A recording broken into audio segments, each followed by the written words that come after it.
course, is about engagement. So engagement means really knowing and understanding your people. People connect with people. They don't connect with your technical competence. They don't connect with your level of expertise or, experience in the role. They connect with who you are as a human being. And so if we want better engagement, the first place to start is with sharing with people who you are, what's going on for you in life and at work, personally or professionally, whatever. Obviously, we need to watch that we're not oversharing. But, in terms of the neuroscience of communication, there are ways that we can communicate which generate and stimulate the production of oxytocin. And when we see oxytocin alive and flowing in organizations, we see cultures that are really warm. They're connected to each other. They support each other, even if they're different, even if their approaches to life or their basic philosophies are quite diverse.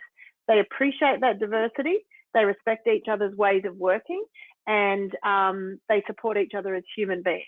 And those are the sorts of characteristics that we see in cultures of excellence. Sometimes we go into an organization and it's like, wow, these guys are great. They've got some significant challenges, but I think, our role here is to help them shape the strategy to get through what's going on in their industry, because as a team, they're already working really well together. So one of the things we can do to generate more of that oxytocin is to start our questions with how and why, rather than what. Sometimes we'll be asking people, what are you up to with that project on such and such? But if we just flip that and make the first question we ask always a relational question, how are you feeling about your progress on such and such a project? And then, that helps us to connect and create that oxytocin flow and feel supported and valued, because it's an inquiry about how we feel and who we are, rather than what we are or are not doing. It's really valuable to understand your strengths. And once you understand your strengths and you start to operate from your strengths rather than your weaknesses or your vulnerabilities, you will find that you have a much better capacity for self-management, self-awareness and self-management. And I'll talk in a minute about why I think that's so important. But when we don't really understand, firstly, our own strengths, then we can get caught in the trap of defense. You're trapped in this kind of cycle of projection, right? So there's this ineffective leadership style above you, and then you're the pressure is on you, so you're replicating that and projecting it out towards your team. So you've got to interrupt that process along the way, and that's really about understanding, well, what are my strengths? What are the things that I can really leverage about who I am? And it's not this is not a wishy-washy concept. There are 34 defined strengths. First thing is to understand your own strengths. Second thing is to understand, what are the strengths of the people I'm working with? Now, this is a really cost-effective way of building some baseline culture, because when we understand things, we are able to relate to them differently. So we're able to return to that place of quality communication that's about oxytocin, not the other way around. And the other end of that spectrum, by the way, if we're not communicating to generate oxytocin, is cortisol. So cortisol is, of course, a stress hormone. So when we're communicating in a way that generates cortisol, it actually keeps us separate from other people, and it creates that kind of silo effect between teams, or between roles, between the discipline of different roles, if they have different disciplinary functions. And it can do that with rank as well. So we have this hierarchical structure in most organizations, and sometimes we have to do what our boss tells us, but we don't really resonate with their approach, and a lot of the time that's because we don't actually understand it. And when we don't understand things, it is very hard for us to accept them.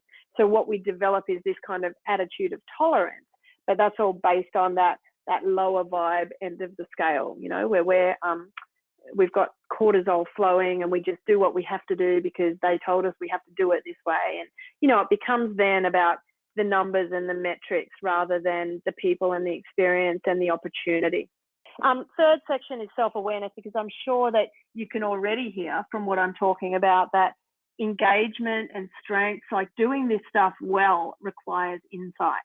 So self-awareness is the first step of developing emotional intelligence. This is about taking the reflections of what's going on in the environment around us. And this applies, in your homes and communities outside work as well, and in your relationships. Taking those skills of insight and saying, what does this actually mean for me? What is this showing me?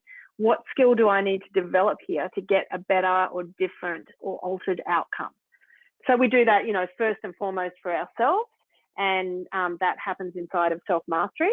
But then secondly, we've got to figure out how we're going to do that for our teams. How do we communicate more effectively based on what we know about ourselves?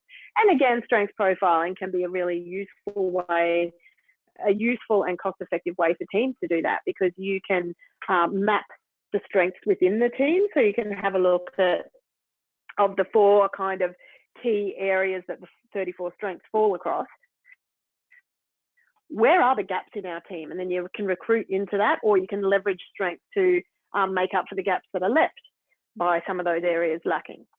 So self-awareness, very, very important. And of course, this is the challenge, right? We can all show up at work and manage the resources and get the job done and tick the boxes.